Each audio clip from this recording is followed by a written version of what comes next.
Hello and welcome into this week's ARCA Menard Series Rewind show right here on Racing News Now. As always, I'm your host Garth Allen. Thank you once again for joining me today.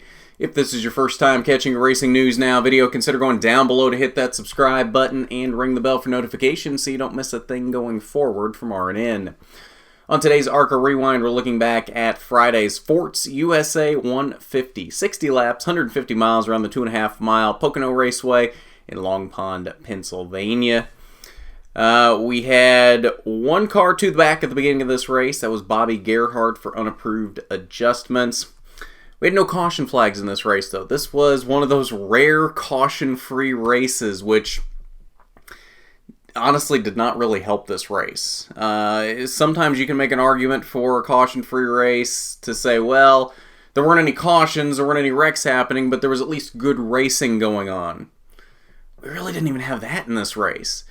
If you thought the first ARCA Pocono race from this year was bad, there was nothing happening in this race. We had 4 cars on the lead lap at the end of this race. There's no other way to describe this but a snooze fest.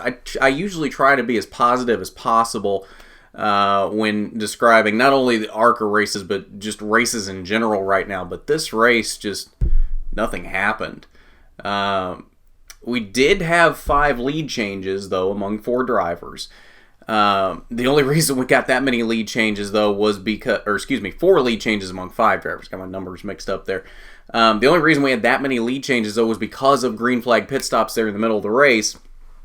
And whoever the leader was, they were gone. No matter who was in the lead at whatever point of this race, they were gone. Nobody was going to catch them. Todd Gilliland led from the pole for the first 31 laps until those green flag pit stops. He had close to 20 seconds on third place when those green flag pit stops started. Christian Eckes kind of could run with Gilliland, but just didn't quite have enough car to keep up with him in that first run of the race. He was about 4, 5, 6 seconds back by the time those green flag pit stops hit. Chandler Smith led a lap during green flag pit stops, Austin Wayne Self led a lap, and Brett Holmes also led a lap during green flag pit stops. Christian Eckes, though, assumed the lead on lap 35 when Todd Gilliland had to serve a pass-through penalty after his green flag pit stops for a blend line violation. He had blended back onto the track apparently too soon, and ARCA ruled that he needed to do a pass-through penalty for that. That completely shifted the dynamic of this race, because before that, it was going to be an easy Todd Gilliland win if we didn't have a caution, which we didn't. That shifted the race into the hands of Christian Eckes. Eckes led from lap 35 to the end of the race with no cautions and a fairly even car with Gilliland. I think after the adjustments that 15 team and Kevin Reed made on that final pit stop, the 15 and the 18 were roughly even. It didn't seem like after the tires evened out that Gilliland was really catching Eckes all that much at the end of the race. And Eckes was just able to hold on to that lead for the end of the race. So Christian Eckes picks up that second win of the season after leading 26 laps in this race. 5 laps shy of the most laps led, which did go to Gilliland since he did lead the first 31 laps of the race. This does help Eckes in the points situation. He came in over 100 points back. It is now below 100 points back. But with Michael Self finishing in third, it's not as big of a cut into that lead as I'm sure Christian was hoping it would be. But a win definitely always helps. So as we'll see when we get to the points, it definitely has shrunk, and I think we are getting set up for a very good points battle between Christian Eckes and Michael Self as we get down the stretch here. Corey Heim finished in the 4th position in his Super Speedway debut. A great run out of him. Corey Heim continues to impress. He may not have won a race yet, but he's consistently top 5 every time he shows up. It's amazing to me. The kid has talent. He's putting those Chad Bryant racing cars where they should be, week in and week out. That 22 car, week in and week out, no matter who's in that car, always seems to be right where that car should be. No matter whether you put Corey Heim, Ty Majeski, or whoever in that car, they're always up front, if not contending for a win, at least contending for a top 5. Rafael Lessard in the 28th this week for KBR Development. He rounded out the top 5, first car 1 lap down. Rest of your top 10, Austin Wayne Self was in the 32 this week for Wintron Racing. He landed in 6th. Brett Holmes in 7th, takes a big hit in the points this week. Not a good last couple weeks for him, and that is digging him a bit of a hole in the points gap. I mean, at one point he was 30 points behind Michael Self and looked like a serious championship contender. But after the last couple of weeks, it's not looking fantastic for Brett Holmes. And I think when we get to the end of the season, I think we're going to look at the turning point of Brett Holmes' season as being the practice crash that he had in Iowa.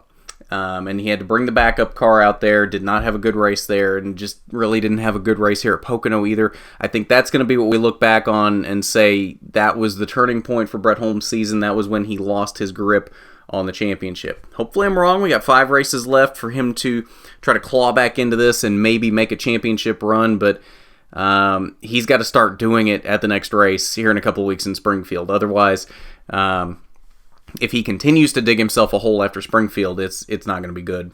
Chandler Smith in his super speedway debut came home in 8th, started in 3rd, had a scare very early on under Michael Self in turn 1, almost looped it around and won in front of the field, was able to hang on to it though, but never really could quite recover through the field after that, and just stayed down there around 6th, 7th, 8th for the rest of the race.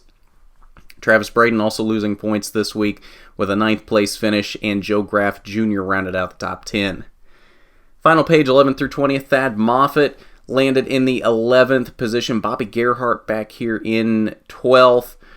And Willie Mullins, first time we've seen him in a long time. I believe that's the first time we've seen him since Daytona. He came home 7 laps down in the 14th position. But that's your results from the FORTS USA 150. We do have a winner interview with Christian Eckes. It has already gone up. Christian was gracious enough to do it very shortly after the race, actually.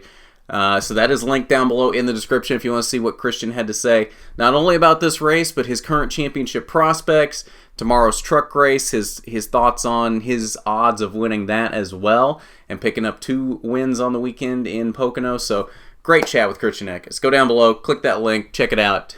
Really fun interview, always fun to talk to him. So let us get on to the point standings following Pocono. We are now completely through the summer stretch for the ARCA Menard Series. 5 races remain, 15 down, 5 remain in the 2019 season. Michael Self still holds the lead now over Christian Eckes, but it is a 75-point gap. Eckes slowly still cutting into that lead. He's had some setbacks this season. He's had some big setbacks from not competing in Salem back in the spring due to illness, from the last lap incident at Elko. He's had a lot of points that have put him far back in the points where, honestly, if you take Salem and Elko out of the equation, I think Christian Eckes is running away with the championship at this point.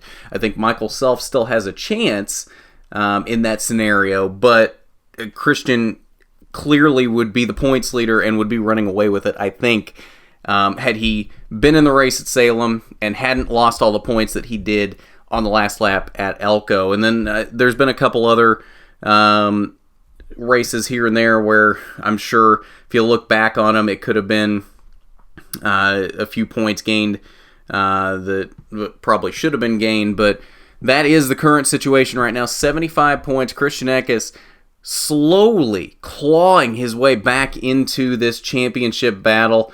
I think he's going to get there. Can he dethrone Michael Self off the top of the points? That remains to be seen. But we've got 5 races left, and 75 points, while it is a fairly big gap, and 5 races is not all that long of a period to make up 75 points, I think Christian can do it. As we talked about in the interview earlier, 3 of the 5 tracks left he has won at before. He won on the dirt at Springfield last year, which obviously translates well to him winning at DuQuoin. Has not won at DuQuoin, but obviously if you can win at Springfield, I think that translates very well to DuQuoin. And he's won at Salem and at Lucas Oil Raceway in Indianapolis. And he ran well, or I assume can run well at Kansas, as he has run pretty well at all the intermediate tracks this season as well. So I think this is going to come down right to the wire in Kansas between the teammates, and I think that's going to be a really good championship battle between these two. Unfortunately, it seems that Brett Holmes and Travis Braden are kind of losing touch with that championship lead at this point. It's going to be very hard for either one of them to claw their way back into this with where they've been running lately.